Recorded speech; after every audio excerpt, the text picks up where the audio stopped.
Salut à tous, alors bienvenue sur la chaîne des petites mécaniques. Alors ça faisait longtemps que j'ai pas fait de vidéo parce que c'était les vacances et j'avais pas trop le temps. Alors là on va reprendre gentiment sur une petite débroussailleuse, on me l'a passée celle-ci. Le propriétaire voulait que je la répare parce elle a un problème de... bah, elle démarre plus quoi. Donc on va essayer de voir c'est quoi son problème. Déjà on va commencer par lui mettre un peu d'essence et on va bien voir si ça cause bien. J'ai presque plus d'essence sur mon bidon, enfin dans mon bidon, donc on va lui mettre ce qui reste. Normalement, ça devrait suffire. Hein. Hop, là. Ça, les durites trempent bien et tout. Normalement, on peut faire un démarrage. Bon, donc on met le starter. Il n'y a rien d'autre. On met sur on. Ouais, logique. Là, il n'y a pas de nom. Bon, bah, on va voir. Hein. Ah, il y a une poire en dessous. 5, 6, 7, 8, 9, 10. Ok. 11, 12. Hein, parce que jamais assez. Bon, bah, allez, on va voir.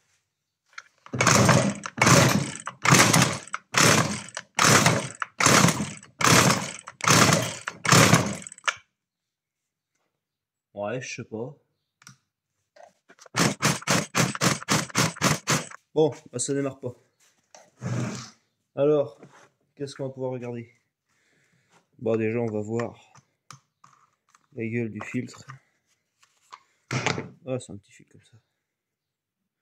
Bon, il a l'air bon. Ah non, j'ai dit qu'il a l'air bon. Non, non, non, il est mangé. Il est mangé.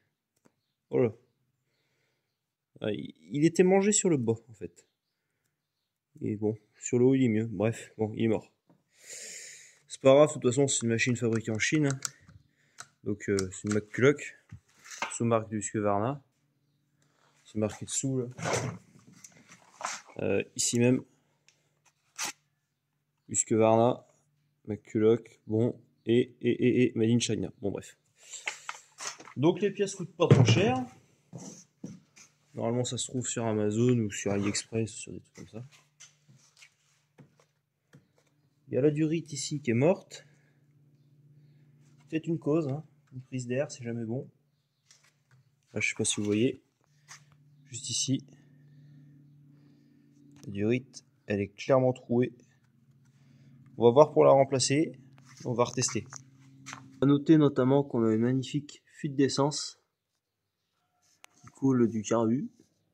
Ça coule un peu beaucoup. Après, j'ai donné 10 coups comme c'était préconisé sur le magnifique pictogramme ici même. Hein, sur la poire, on voit qu'il y a 10 coups.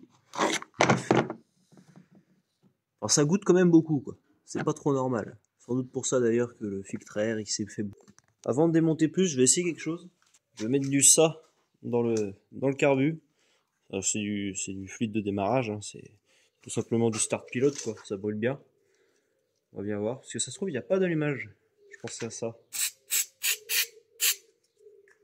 Ça se trouve, c'est l'allumage qui est KO. Et non, ça pète pas.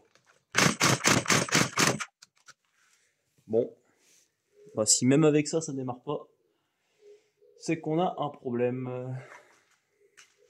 Allez, on va démonter le carbu.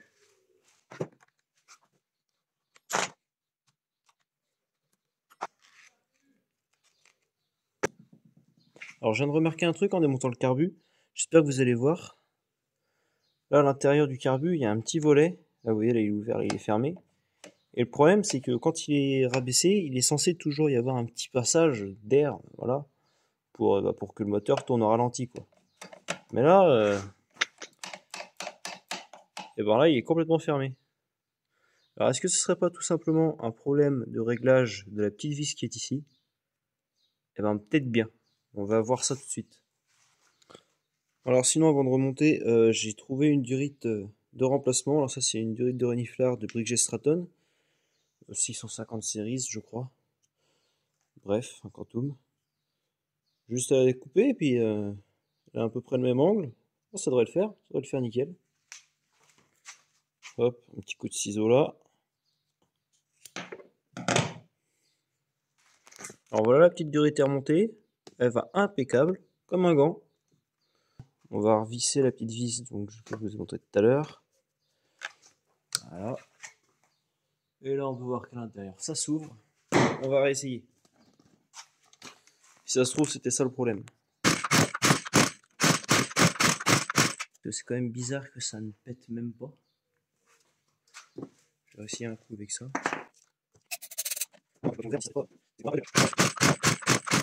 Je démonte le cache, on vérifie la bougie.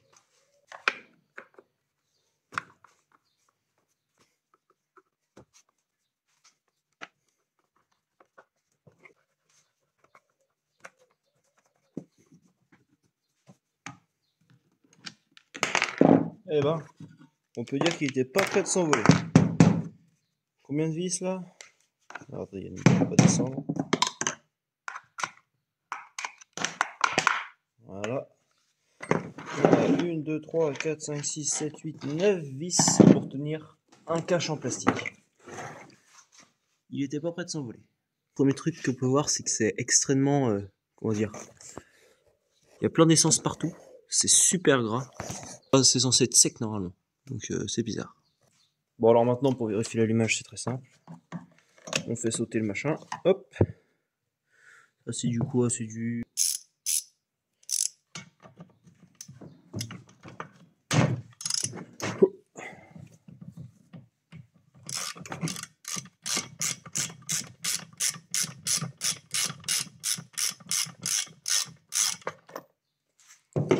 Hop. Oh bah c'est très sale tout ça. Très très sale la bougie. On va lui passer un coup de brosse. Alors on va mettre ça comme ça. Là, impeccable. Oh bah si, on a une très belle étincelle. Une magnifique étincelle même. Alors, si l'étincelle est bonne, c'est quoi le problème? Bonne question. Enfin, elle est quand même vachement rouge l'étincelle. Je vais voir si j'ai pas une autre bougie comme ça. Alors, j'ai pas exactement la même. J'ai une CMR 6H de chez NGK.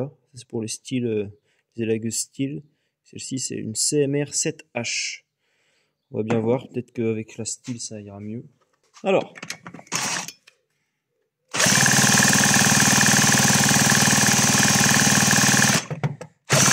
L'étincelle est mieux, bizarrement.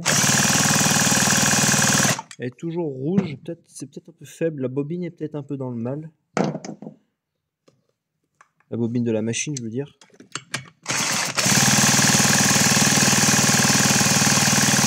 Ouais, c'est dur à dire. Bon. Bah, on va remonter comme ça. Et puis, on va bien voir. Je vais essayer de mettre directement de l'essence dans le cylindre en enlevant le carbu. Ça fonctionnera peut-être mieux. Alors, il y a un petit problème. Enfin, un petit problème. C'est peut-être moi qui rêve, mais je pense pas. Donc là, le piston, on le voit à l'intérieur. J'ai toujours pas de flash, hein, pas assez de batterie. C'est en train de charger, mais bon. On voit à l'intérieur, il est en très bon état. Parfait état, même il comprime très dur et tout. Bref. Le truc, c'est que le moteur, je sais pas si ça s'entend. Voilà. Et là, le piston, il bouge pas. Je fais légèrement tourner le bout là. Le piston, il bouge pas. On entend un petit clic.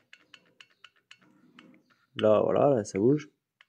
Quand je bouge un tout petit peu.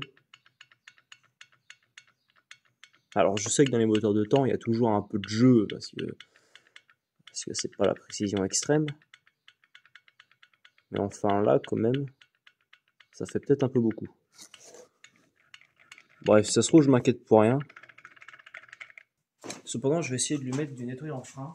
Tac. Alors, c'est pas trop fait pour lubrifier les moteurs, ce machin-là, mais plutôt le contraire d'ailleurs.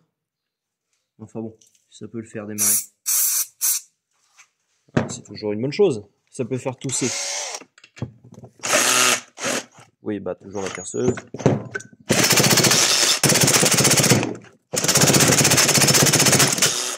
Rien du tout. Rien du tout. Bon, c'est sûr que non, j'espère que je vais pas foirer la vis. Ouf. deuxième.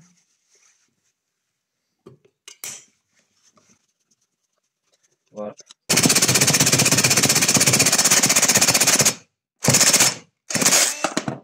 Ah, ça a pété. Je sais pas si vous avez entendu. Ça a pété. Ah. Ah. Je vais pas dire que c'est bon signe, mais presque. Bon alors, c'est grand rebondissement. J'allais couper la vidéo et j'ai regardé vite fait l'état des durites. Je pense que ça se voit d'ici. Celle-ci, elle est morte. Alors on va sortir tout le bloc. On va sortir tout le bloc de durite.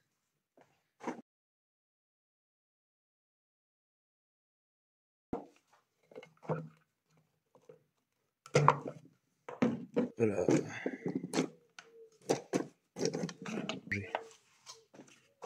Tac. Ah. Ben, il manque une sacrée longueur quand même. Ouais. Celle-là, on va pouvoir la changer immédiatement. Alors déjà, la durite, hein, on va faire simple. Hop là, un petit fil électrique, plié. Hop. Voilà la crépine. Elle est pas belle. Trouillée. Allez, on va changer ça. Alors, pour refaire ça, on prend tout simplement un tuyau neuf. Alors j'en ai un. On prend une crépine neuve. J'en ai toujours en stock aussi. On va récupérer le petit clip ici. Ça, j'en ai pas. Hop. Ouais, c'était vraiment de la crépine de fou, ça. La crépine de fou. Alors, on passe le petit clip là. On met la nouvelle crépine. Comme ceci. On remet le clip. Tac. Maintenant, on regarde la longueur à peu près. Donc là, on voit qu'il nous faut ça, plus ça ici. On va couper ça par ici. Ciseaux. Hop, durite neuve. C'est pas beau? Alors maintenant, on retourne au niveau de la machine. On reprend la totalité du bazar. On essaye de la passer dedans. Faut pas se tromper, faut la passer par en dessous.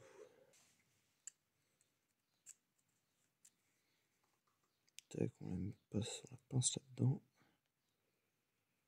On la pince avec la pince. Et on tire dessus. Hop là.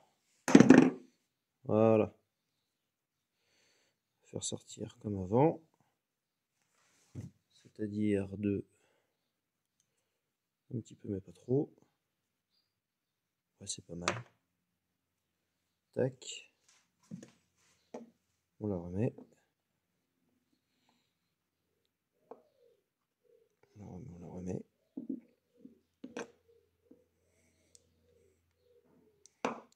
Voilà. Celle-ci, elle va là. On repasse la crépine dedans. Hop. Il est rendu. Potentiellement, ça va mieux marcher. Après, c'était peut-être pas le seul problème. Hein. Le carburateur est peut-être malgré tout foutu. Ce qui est très probable sur ce genre de machine. Bon. Ouais, non. Après, je trouve que le moteur, il fait quand même un drôle de bruit. Par exemple, celui de la petite Husqvarna, là, qu'elle a. On met bien sûr off, hein, ouais. Il n'y a aucun à-coup, ça va tout seul. C'est une petite 136. Hein. Il y en aura bientôt une, j'en ai racheté une autre, une comme ça. Il faudra refaire. Donc je l'ai reçue, hein, ça fait un bout de temps. Voilà, on la refera en vidéo. Celle-ci, normalement, elle fonctionne bien.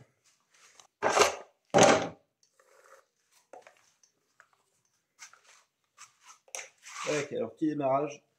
Ça, c'est une bonne machine, ça, elle a fait des cordes cet hiver.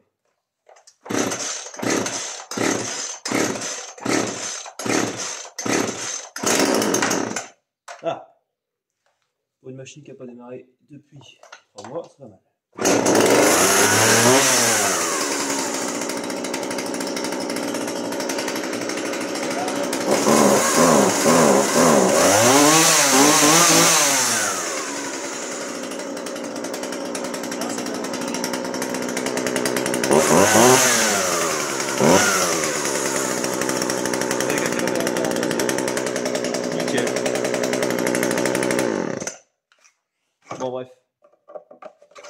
contre, celle-ci, donc elle démarre toujours pas.